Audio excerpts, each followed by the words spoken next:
Whoa. Okay. Yep.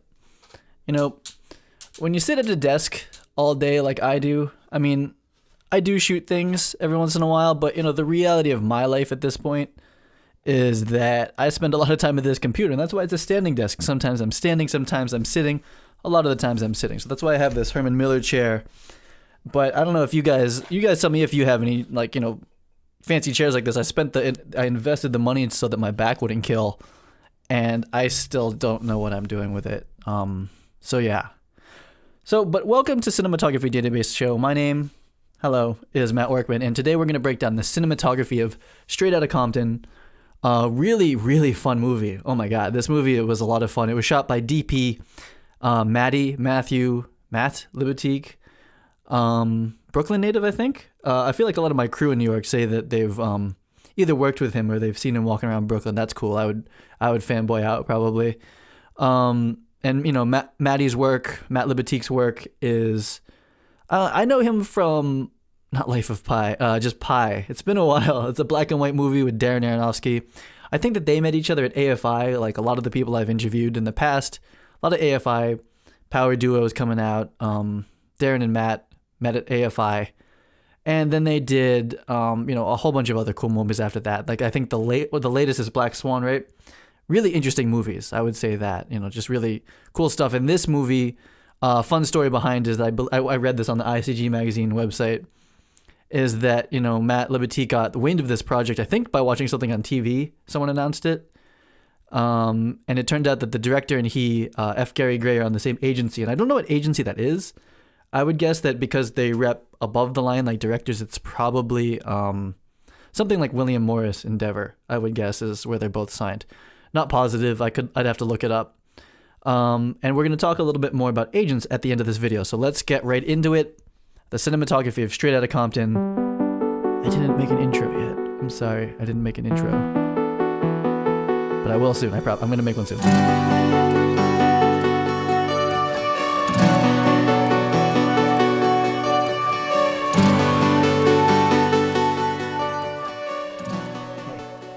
Yeah, okay, so here we are. The cinematography of Straight Outta Compton, shot by DP Matthew Libatique. So before we get right into it, I'm going to answer a question and clear something up. And this is something I'm going to try to do at the beginning of the shows from now on when there are questions that warrant it. Patrick Golan asks, can you clarify the mercury vapor, sodium vapor, metal halide confusion? And this was during the commercial for Porsche, where I tried to be all knowledgeable and drop these science terms on everybody, and I completely jumbled it. Because you know why? Because like I've said before, I only shoot stage commercials, so these are things that you deal with in the real world. I'm afraid of the real world. I don't like the real world. I like to create things from scratch. But I wanted to clear this up because I tried to explain it and I think I did a bad job, and I think I confused people. So hopefully Patrick and anybody else that was confused by this, hopefully this clears it up right now. So what we have here is an orange street light, and depending on where you are in the world and what time you're watching this video, this is pretty representative of what a city or suburban area looks like at night. It has this orange cast. At least, I think it was kind of an older thing. Maybe like I should have done the research. The 70s and 80s, I think sodium vapor was really big. It's more efficient than tungsten. And there's something about this red color. I think that the scientists and engineers thought that back in the day that this color red that was actually below the color temperature of tungsten was actually less tiring for your eyes to see. So you would have it on the streets at night, and it wouldn't fatigue your eyes by looking at it. Now, the scientific community has moved on since that theory, but that's what I was told about sodium vapor. So sodium vapor, as far as an artistic thing, is that it's orange. And this movie is all about sodium vapor and being orange, at least in the beginning. So that's why I thought it was relevant to bring up and actually answer this question, because it relates to this. And I think it's going to relate to a lot of movies.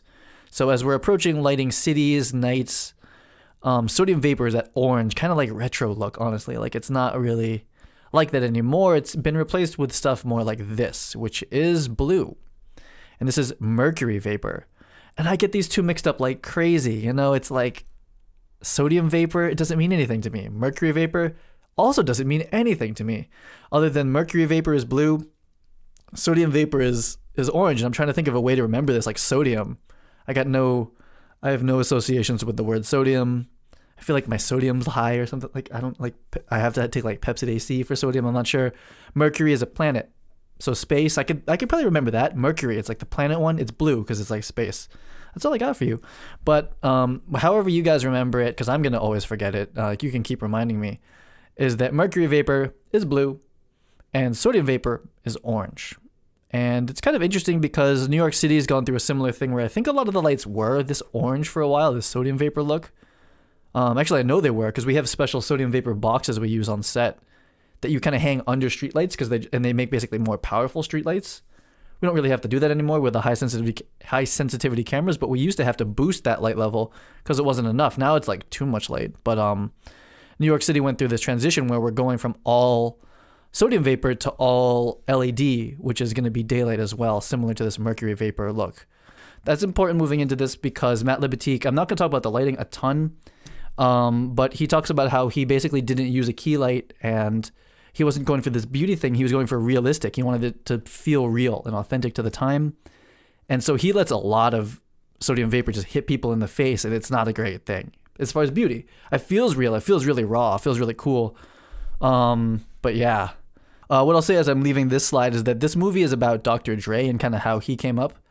And I found it fascinating. I'm going to go watch this movie again. And we're going to take a tea break in the middle and talk about it. But I'm going to go watch this entire movie again. And I don't do that for a lot of movies. But what I would say is that this movie goes from this kind of like sodium vapor look here. Let's switch to the one that we can draw on. And it's I would call this movie like very sodium vapor. That's how I think of like the intro and like the really powerful parts. And then funny enough, like at the end of the movie, spoiler alert, sorry. So earmuffs if you don't want spoilers. At the end of the movie, he talks about starting Aftermath. And Aftermath, I hope, we all know, hopefully that's, I don't know if you have to know this, but, Eminem came from Shady Aftermath, Dr. Dre and Eminem.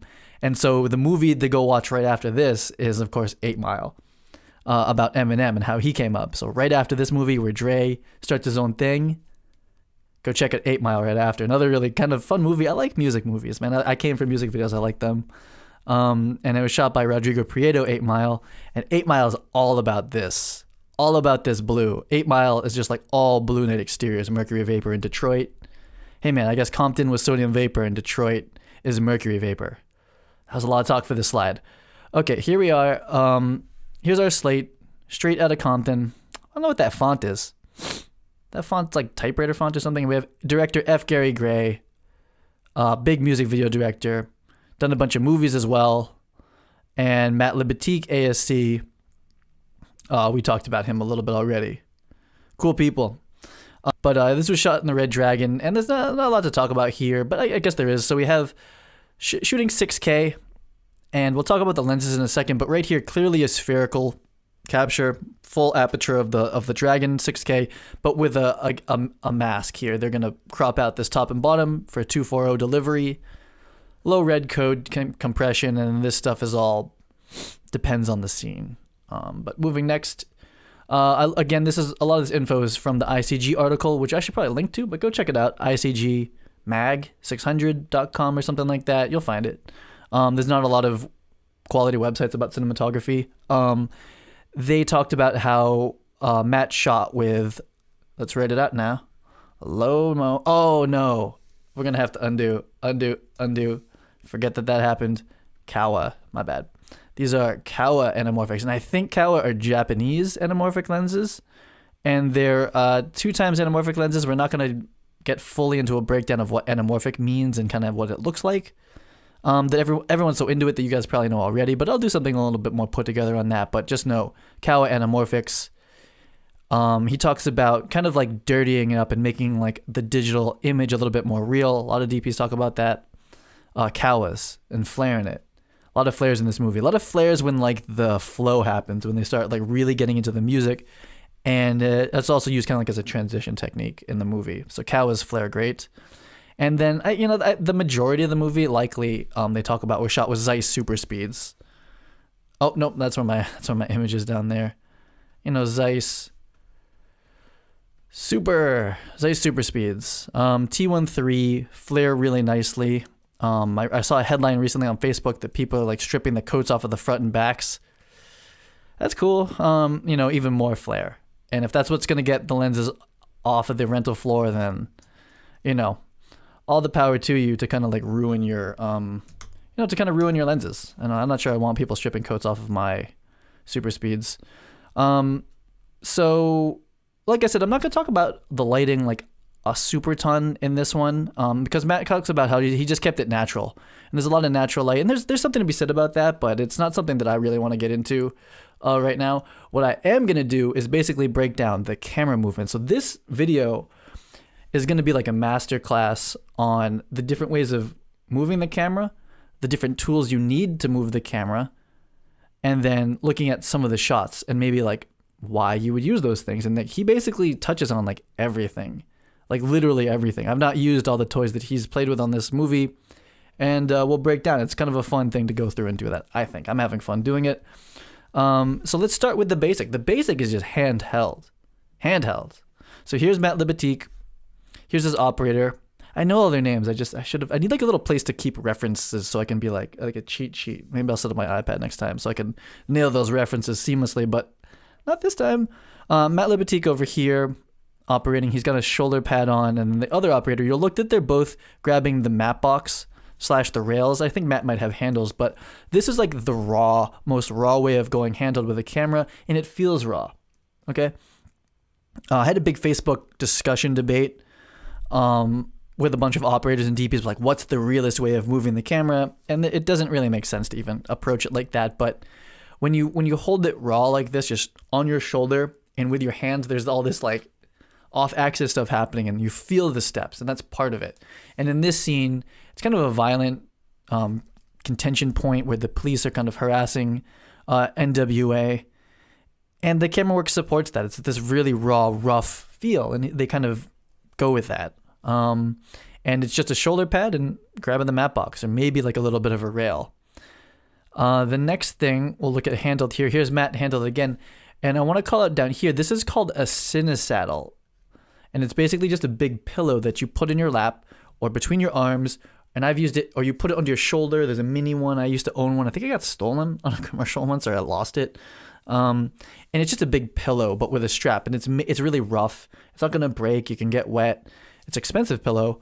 I bought mine from Ableton in New York, but I loved it. When I was doing handheld, that big pillow, you start to find places to just rest your arms on it and do that stuff. It's a little bit more smoother, and it's a little bit from like a longer term shot. Like I used to do content where I would go out with like a Sony F3, remember that camera? And an Optimo, like a 30 to 80, and I would just sit there all day filming people. Like, had to sit there all day, so you start to like, any little thing when you're filming for that long handheld, any little thing of comfort will save your back and your arms and make the image better, because you're not going to be like passed out tired. So this moves us to our next type of handheld, which is the Easy Rig. And we talked about the Easy Rig before, right? It basically, again, really great for shooting long takes, and that's what I used to use it for. But it's also good for dynamic height changes. In this behind the scenes video, you see Matt going up and down on the Easy Rig and using it for that. It kind of takes the weight off of you, and then he's got this front handle here to help grab that. It's kind of like grabbing the matte box, because you're holding it by like the front, and you can kind of rotate it like this. But you're not actually grabbing the matte box, because that, you might break the matte box. You might be tweaking the filter. You might be doing something funny. These look like Kawas, though I can't tell because they're kind of long. Hard to say. Eric here is yelling. It's funny still. Here's another great high res. Now all of a sudden the quality is higher, right? We can really see the red camera. We can see this inverted handle grip style operating with the Easy Rig. Man, when the Easy Rig first came out, it was called the Humiliator, man. That's what I used to get so much shit for wearing the Easy Rig. And I'm like a little guy relative to like, I feel like the camera industry in the States. And like we were holding, like when I was getting into this type of content, I was shooting with F3s with Optimos. That's heavy. And we'd be like in Miami shooting commercials and running around. I was like, this is heavy. So I started using Easy Rigs, and people used to make fun of me for it. But look at the Easy Rig now. I mean, I forget the guy's name that makes that company. So many Easy Rigs on set, man, everywhere. Like But anyway, here's the easy rig. Matt Libatique uses it. I feel vindicated that I used to use it too. And then here's another great still. These nice stills came from the International Cinematographers Guild website. Go check them out. And they credit the set photographer who took these.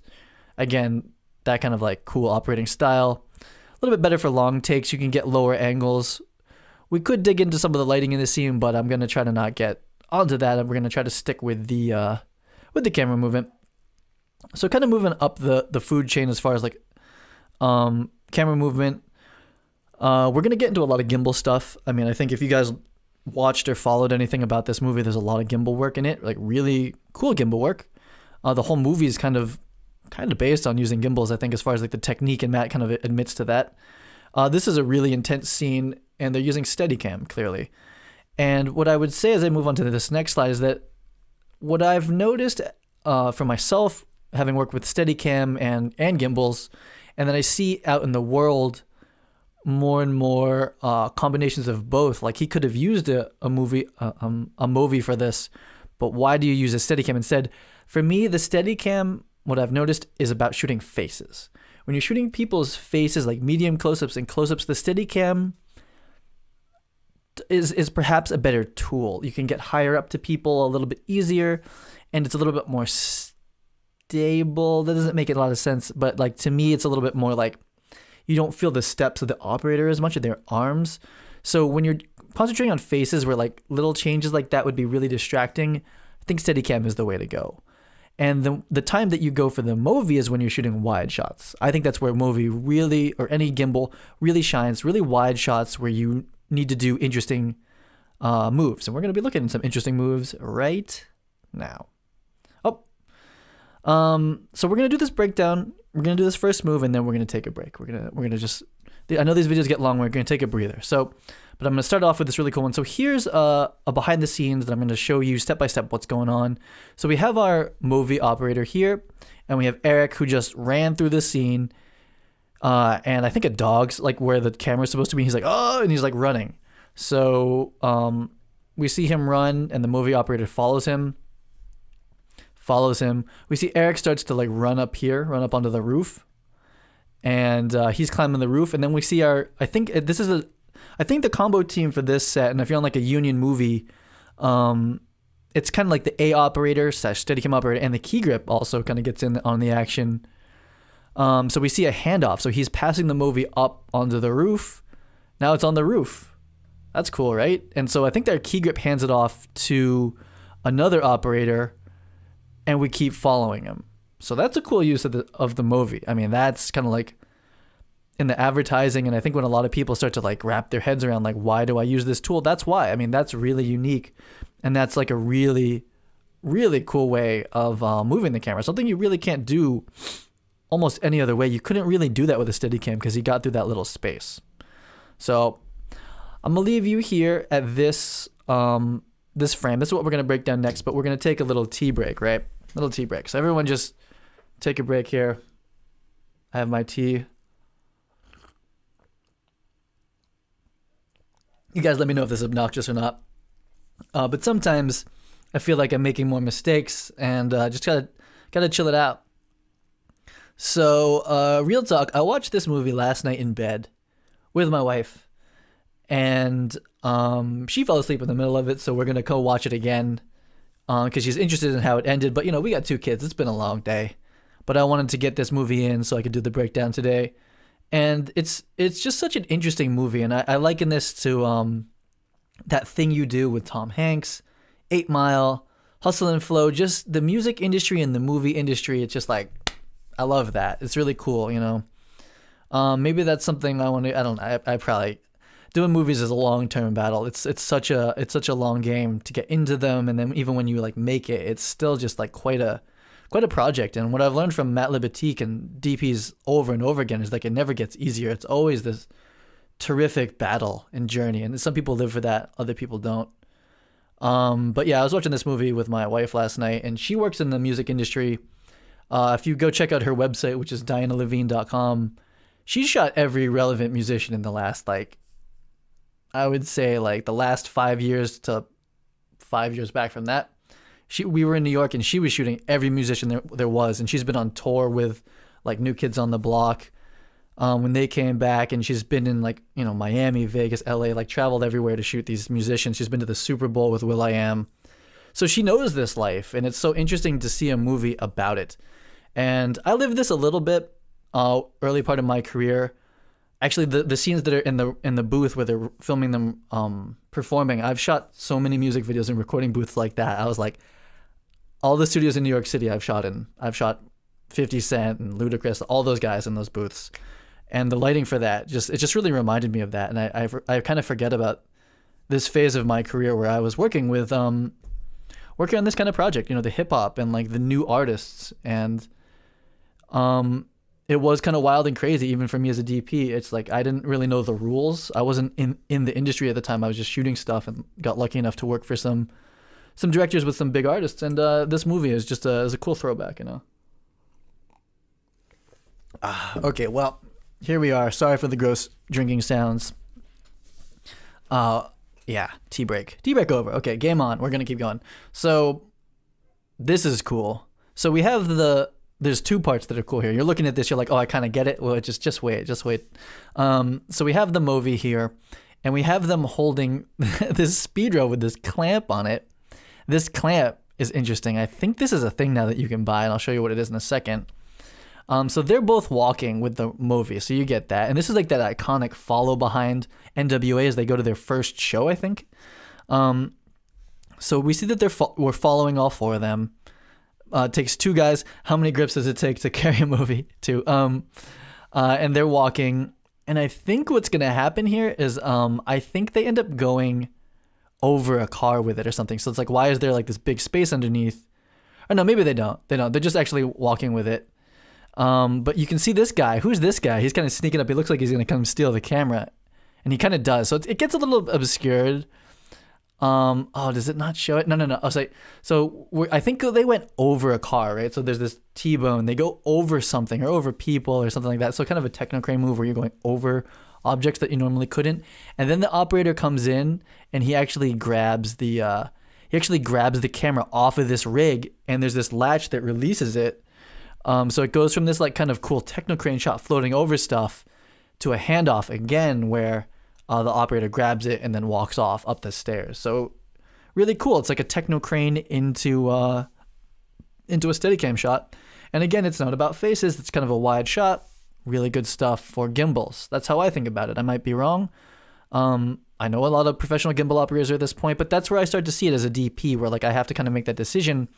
When do we use what tool? What days do we schedule it? That's what I would start to put together as a rule. Gimbals, wide shots, Steadicam close-ups. Not every budget's going to be able to handle that. And so like I have this chair, like I was saying in the beginning, like I have this ergonomic chair and then I just end up sitting like crazy. I don't know what to do about this. Another cool shot. So clearly we have our jib here. I forget what this model jib is. Roger Deakins key grip uses it a lot. I actually have the paperwork for it. I hacked out the dimensions. I found some paperwork, which is really hard to find dimensions in CAD drawings of film equipment. They're usually a little bit like, not hidden, but it's not really out there that much. But so we have this jib that's sectional. You can build it as long as you want. A lot of key grips use it. Then we have this definitely hacked together in a good way. You know, key grips make rigs. Hacking's maybe not the word for it, but at the end of it, clearly there's this movie. So they're kind of jibbing it in. They swing it in, and then guess what happens? You can probably guess at this point. The operator comes in and just grabs it, and it just slides right off the rig. So it jibs in, and then he transitions it into a wraparound shot. Pretty awesome. Pretty cool. This is some real gimbal porn going on today. But it's the first movie that I've broken down and really looked at that has effective gimbal camera work in it. But he also mixes like handheld, easy rig, Steadicam, and you'll see coming up even more stuff. So pretty cool. This is the first movie I've seen with gimbal in it, I would say. Getting into some bigger stuff here. Again, not technically a techno crane, but we can just call it a techno crane if you want. This does telescope out. And they show that in the behind the scenes video. But what I want to call attention to is this is called a Leonard Chapman, which is the company, hydroscope. And you use this techno crane because it can go underwater. The whole crane is waterproof and it can go underwater. So if you want underwater techno crane shots, let that sit in. Underwater techno crane shots, if that's what the director's asking for, you better give the producer the sad news that you need pretty expensive toy on set. So Leonard Chapman, Hydroscope, wanted to give Leonard Chapman a little bit of love. See you guys on Instagram. You guys make really cool dollies. A lot of key grips in LA love the Chapman Leonard. So we see that the camera is under this underwater casing, and then this hydraulic based techno crane situation can go underwater. And then why would you want to do that? Here is the shot. So all splashy water. You can see the water horizon is right here. And it started below and the camera is moving up to get this shot. So if you're shooting a pool party, like this scene, I've shot so many music videos that look like this. Dealing with pools where you have to GFCI all the lights, and then people getting wild around camera. That was the goal. This whole thing is just bringing back memories to like Vegas and all that stuff. And if any of my LA crew who've worked with me on those videos are watching this, then you guys, or New York crew, you guys know what this is. We never had the hydroscope, but you can basically go from underwater to above water.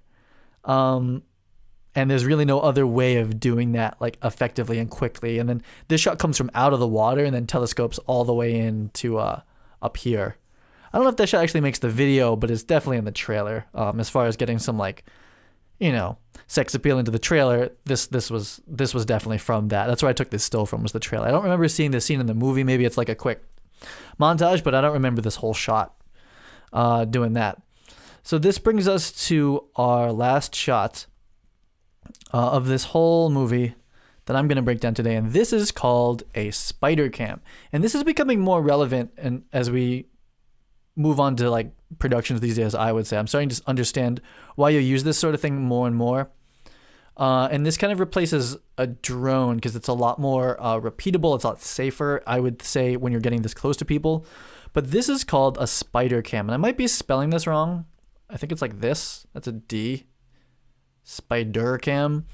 It's not a cable cam. A cable cam goes in one straight line, and we'll break down some cable cam shots probably in another movie or commercials. They're huge in commercials right now. I see cable cams on every commercial, not every, but a lot. So this has basically 4 towers. So picture these towers. These towers are hundreds of feet tall. Pure engineering going on here, rigging engineering. This is not like normal movie making shit. Big towers in the back, like hundreds of feet tall, and they have these cables that go down to it. And these cables are coming in and out of these boxes. And basically with that, they can move the camera anywhere within a volume. So area is 2D, volume is 3D, so a cube is a volume. Picture like a big cube, a big box that people are living in. That's what when I say a volume, that's what it means. So within the volume created with this, between these 4 columns, this camera can move literally anywhere in there. It's all done with the computer. Previs comes in really handy when you're trying to do this kind of stuff, but I'll show you what kind of shots can be done with this that would be rather difficult / impossible any other way. And then here we are with our round circular stabilized head. Everybody, what is that stabilized head called? It's called a Libra head. And yeah, definitely a lot of Libra head plus spider cam stuff happening. I've seen that on a lot of commercials. And if I'm ever in a position to need this type of rig, spider cam Libra head, just do it. That's what it works. That's what the pros use. Now you guys know, look like a boss and recommend that on your next shoot. So here's an incredibly wide shot, and I'm just going to take you through what a spider cam shot looks like and why you need it. So we're flying in on him really quickly, and then we're like on stage with him. And then he throws up the bird. Not very nice. Look at the lighting. They nailed it. They got the bird with the lighting right behind it. It's perfect.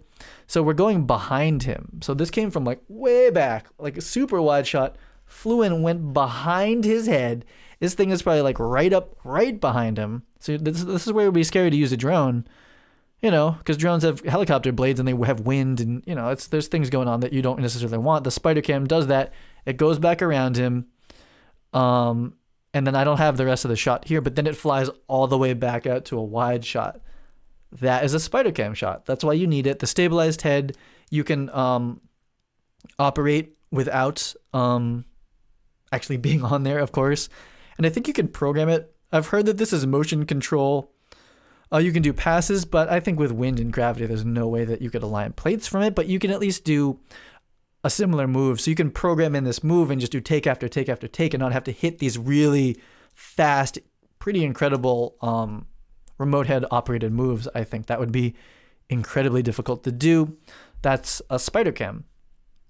And then here's just a cool still of NWA, being NWA and doing cool stuff. So the cinematography of Straight Outta Compton, we kind of talked about, let's see if I can get this right, sodium vapor and mercury vapor.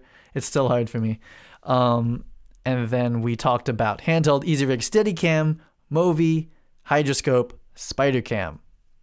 How many times have you heard all of those said in one sentence or in one video and broken down? So that was our look at Straight Outta Compton.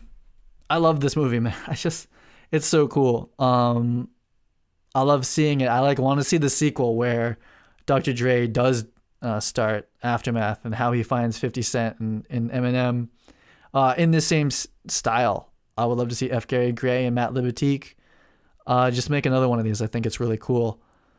So this week, my next project with Cinematography Database, I made Cinedesigner 2D. And, I really like that. And I think I can say it now is basically I've teamed up with Shane Hurlbut's team, Hurlbut Visuals, Shane's Inner Circle. Go check out both of those things if you don't know what they are.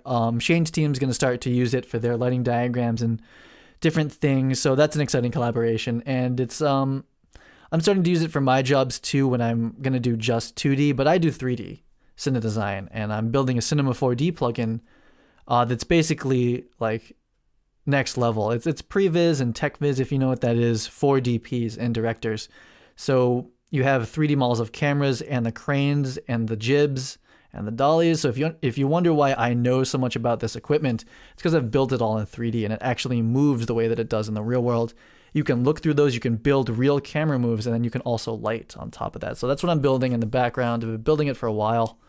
I'm bringing it to Cinema 4D first because I think there's a lot more filmmakers where that's an accessible program. And then also right now, what I'm going to start to do is the podcast this week. The next couple of podcasts, I'm actually interviewing colorists, which is really important. I talked to a couple of really cool colorists that I know in New York and one in Boston. I won't spoil it just yet. And we talk about just the business of being a colorist and the collaboration, because coloring and DPing are you can't really do one without the other. They're just permanently stuck together and will be forever moving forward, and on-set coloring and all that stuff. It's good to know about color. So if you don't come from an industry or region that uses colorists, listen to the podcast this week and the next couple of weeks, or I don't know how many, talking with colorists. And then after that, I'm going to start talking to DP agents. So if you're a DP and you're interested in agents, this is really your opportunity to find out everything you ever wanted to know. It took me about 8 years to get to the point where I had an agent. And only really recently, we moved to Gersh, which is one of the pretty big agency. I'd say one of the bigger ones. And I'm at the point now where, because of running Cinematography Database and being on an agency, I can basically and have spoken to a lot of agents, and I talked to a lot of DPs that have agents, and I talked to them about how they got signed, why they went with certain agents, and I'm in the position where I know those answers now, and I've gone through the process of finding an agent. I've done it the wrong way, and I've done it, I guess, the right way. There's no right way. If you get an agent and it works out, that's great, but I've learned the different ways that DPs get agents, what agents think, when can you approach an agent, do they approach you, how does the money work, how does the business work. I remember not knowing that stuff and it being kind of there's just nothing on the internet about it. Of course, it's quite a secret box, or has been. What I'm working on now is content to kind of open up that world. And I'm going to make a lot of free stuff to first, the podcast. I'm going to interview a lot of agents, and you're going to hear me ask them questions. A lot of them are community generated questions. I asked on Facebook and Twitter, what do you guys want to know about agents? And I have a big list, and it probably is most of what everyone wants. And I'm going to ask them on the podcast, and you can listen to that. And then I'll probably also do a little wrap-up blog, a wrap-up video to kind of go over it, but I'm going to make a really in-depth course because there's a lot that goes into what does the industry mean? What does it mean to have an agent? What do they do? How do you get them? How do you make yourself basically presentable to an agent and to get to that level? And there's a lot of stuff there, and it's going to probably be like multiple hours to get that all into writing and into a video. So I'm going to make that a course, and that's going to be a paid course. But a lot of the content is going to be on the podcast, on the blog. You'll get like a lot of the stuff. But if you want the in-depth stuff and the really like in-depth knowledge, that's going to be a course. And that'll be available at the Cinematography Database online store. And, you know, again, this information, it doesn't exist in the world. And there's people that know it, but they don't have a platform to share it with people. And what I want to know now, and I asked on the newsletter, if you're not on the newsletter, go to cinematographydb.com, join the newsletter, because that's where we talk. That's where I really like to talk to people like one-on-one. Like I do a lot of like one-on-one talking with people once we're on newsletter terms. Not so much on the YouTube stuff, I like that, but if you want talking like real career stuff, that usually happens on the newsletter for now. If you have questions about getting an agent, throw them into the comments here, go on the newsletter and just email me. Let me know what you want to know about DP agents. For the next like couple months, or I'm not sure how long we're going to do this, I'm going to dig into it. I'm going to find out all the relevant information from agents that are working now, DPs that are working now. I'm going to gather all of it up and I'm going to package it. So if you have questions, you know, let me know, because if I don't know the question, I may not ask it. You may not get the information at the end. And I don't know the next time that I'm going to spend this much time dedicated to agents, because I have one. I kind of know this stuff already. I want to move on to doing more lighting technique stuff, as far as like guides and courses. But for right now, because so many people ask me about it, I'm going to dedicate a lot of time to finding out and getting relevant, up-to-date information about DP agencies and how they work. Film festivals, conventions, internet emails, social media, all that stuff. We're going to dig so deep into it. So let me know your comments on YouTube, on the newsletter. We're going to learn about DP agents together. Because I know my experience, I know a lot of other DP's experiences, but I'm interested to hear it from the agents themselves. And I think that you guys would be as well if you're looking to get agents, either in the US, if you're outside of the US trying to get an agent, in America or in Europe. It's a complicated thing, and there's a lot of stuff to dig into. So let me know what you guys want to know. I know this got a little bit rambly at the end, and I kind of apologize again for the beginning. I feel kind of bad about that, but I'll see you guys on the next episode. Hit the subscribe button on YouTube, hit the like video button, and I'll see you on the next episode. I'll see you guys later. Bye.